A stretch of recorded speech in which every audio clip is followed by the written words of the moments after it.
आज हम क्लास 6 का पेज नंबर मैथ्स का पेज नंबर 149 पर पेरीमीटर एंड एरिया हमारा चैप्टर था, उसका फिगर इट आउट कवर करेंगे और ये हमारे इस चैप्टर का लास्ट टॉपिक है।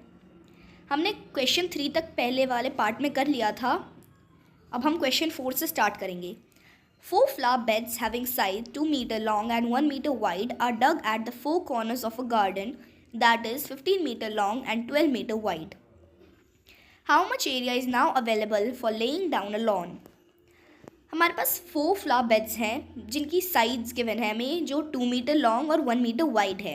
ये है फ्लावर बेड का। और ना ये गार्डन है, गार्डन की लेंथ है 15 मीटर और विड्थ है 12 मीटर। इसके 4 कॉर्नर्स के ऊपर इसे लगाया गया है, मतलब इन्हें डग किया गया है।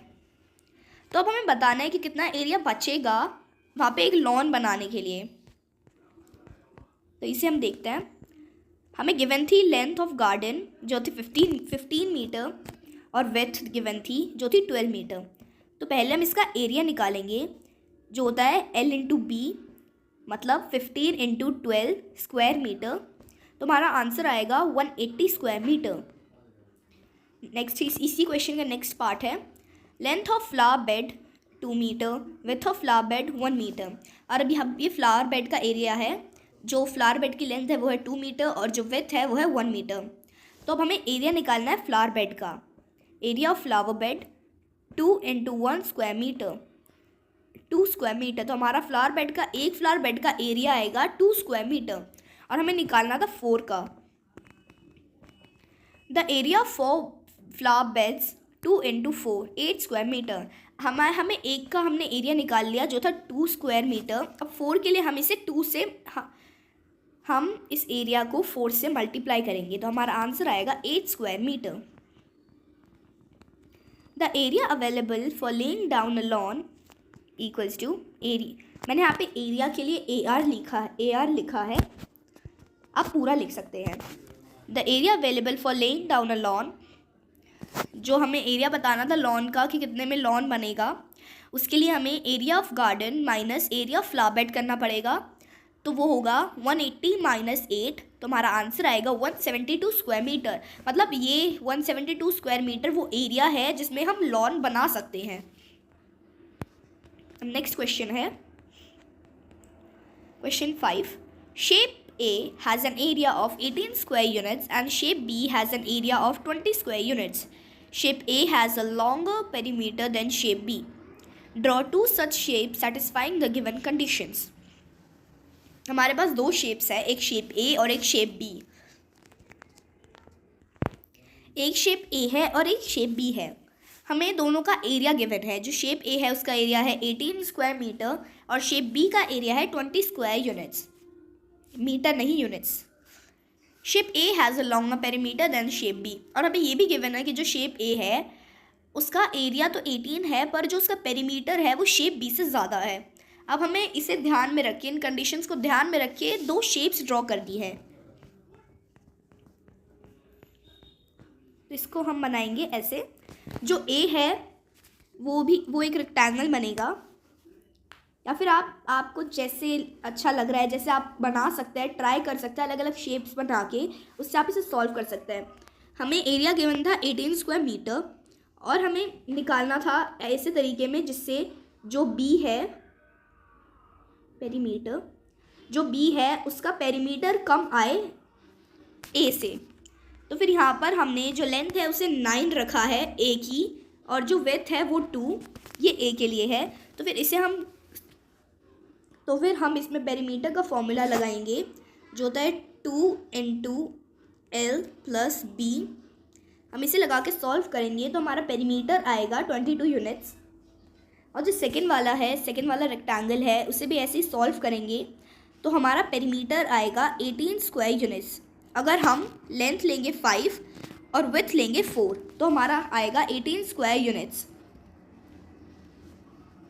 तो फिर हमने उस कंडीशन को सेटिस्फाई कर लिया कि जो A है उसका पेरीमीटर ज़्यादा होना चाहिए B से। अब next question, on a page in your book draw a rectangular border that is 1 centimetre from the top and bottom and 115 centimeter from the left and right sides. What is the perimeter of the border? आपको अपनी book में एक rectangular border बनाना है जो 1 centimetre है ऊपर और नीचे से और 1.5 सेंटीमीटर है लेफ़्ट और राइट से, और हमें उस बॉर्डर का पेरीमीटर निकालना है। तो ये नॉर्मल क्वेश्चंस की तरह है जैसे हमने ऊपर और क्वेश्चंस ट्राई किए थे। पेरीमीटर ऑफ रेक्टेंगुलर बॉर्डर, जो रेक्टेंगल का होता है पेरीमीटर, हम सेम वही करके लिखेंगे 2 × L+B। हमारे पास L गिवन था 1 और B गिवन था 1.5। तो पहले हमने इन दोनों को प्लस किया है, तो हमारा आंसर आएगा 2 × 2.5।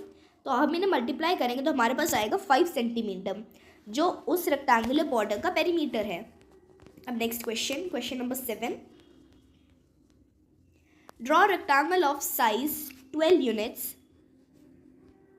units into 8 units. Draw another rectangle inside it without touching the outer rectangle that occupies exactly half the area. हमारे पास एक रेक्टेंगल गिवन है जिसका साइज़ है 12 यूनिट्स इंटू 8 यूनिट्स, मतलब जो उसकी लेंथ है वो हम मान सकते हैं कि 12 यूनिट्स है और जो उसकी ब्रेथ या फिर विड्थ है वो है 8 units. Draw another rectangle inside it, हमें उसके अंदर एक और रेक्टेंगल बनाना है पर उसकी जो बाउंड्रीज़ है उसे टच नहीं होना चाहिए, जो आउटर रेक्टेंगल है उसे टच नहीं होना चाहिए, और जो रेक्टेंगल अंदर बनेगा वो एग्जैक्टली हाफ एरिया लेगा जो आउटर रेक्टेंगल है उससे। इसका फिगर देख के आपको ये क्वेश्चन क्लियरली समझ आ जाएगा।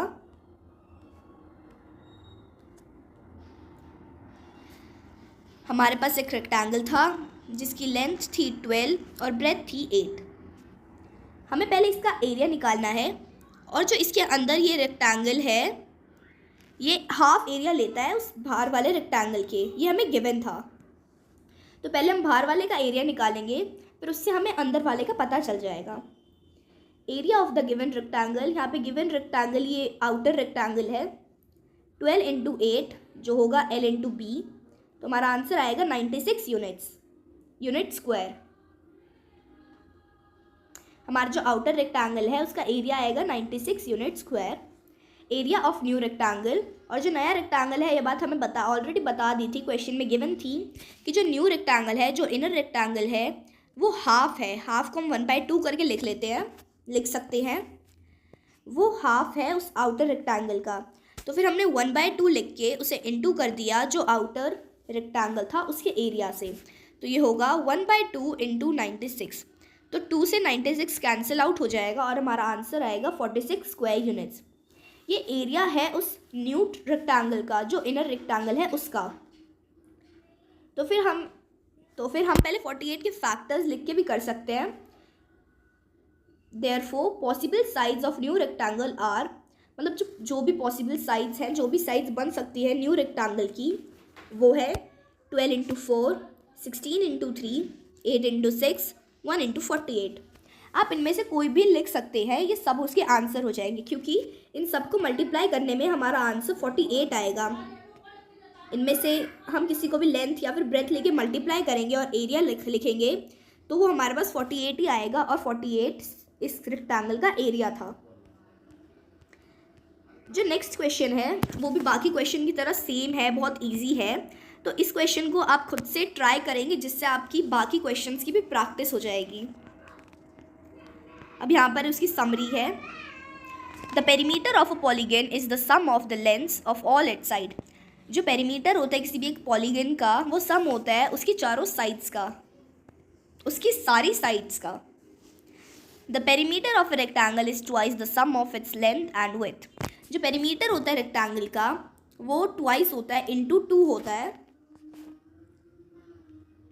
होता है, जो सम होता है लेंथ और उसकी विड्थ का। इसलिए इसका फॉर्मूला बनता है 2 × L+B। The perimeter of a square is 4 time the length of any one of its side. जो पेरीमीटर होता है एक स्क्वायर का, वो 4 टाइम होता है उसकी किसी भी साइड की एक लेंथ का। The area of a closed figure is the measure of the region enclosed by the figure. जो एरिया होता है किसी भी क्लोज्ड फिगर का, वो मेजर होता है, मतलब वो मेजर होता है कि कितना वो एरिया, कि जो फिगर है वो कितना रीजन एनक्लोज कर रहा है, कितना रीजन कवर कर रहा है। Area is generally measured in square units. जो एरिया है उसे जनरली स्क्वायर यूनिट्स में मेजर किया जाता है। The area of a rectangle is its length times it with. जो एरिया है रेक्टेंगल का वो लेंथ टाइम इट्स विथ है, मतलब L इंटू बी है, या फिर हम यहाँ पर विथ है तो फिर हम यहाँ पे W लिख देते हैं। The area of a square is the length of any one of its side multiplied by itself. मतलब जो स्क्वायर का एरिया होता है वो उसकी किसी भी दो साइड्स, मतलब स्क्वायर की तो सारी साइड्स इक्वल होती है, तो फिर वो उनकी दो साइड्स, मतलब आपने कोई भी एक साइड ली, उसी साइड से हम उसे मल्टीप्लाई कर देंगे तो हमारा एरिया आ जाएगा। Two closed figures can have the same area with different perimeters or the same perimeter with different areas. आपके पास कोई भी closed figure है, उनका सेम एरिया हो सकता है पर उनका पेरीमीटर अलग हो सकता है, या फिर उनका पेरीमीटर सेम हो सकता है और उनका एरिया अलग हो सकता है। Areas of region can be estimated by breaking up such region into square units or into more general shaped rectangles and triangle whose area can be calculated. मतलब जो एरिया होता है किसी रीजन का वो एस्टिमेट किया जा सकता है, फिर एग्जैक्टली बताया जा सकता है, उसे छोटे छोटे रीजन्स में ब्रेक करके, उसे अलग अलग पार्ट्स में ब्रेक करके, उन शेप्स में ब्रेक करके, जिसमें आप एरिया निकाल सकते हैं। जैसे हम उसे रेक्टेंगल या फिर ट्राइंगल में कर देंगे जिससे हम उसका एरिया इजीली निकाल सके। तो ये था हमारा chapter perimeter and area. Thank you.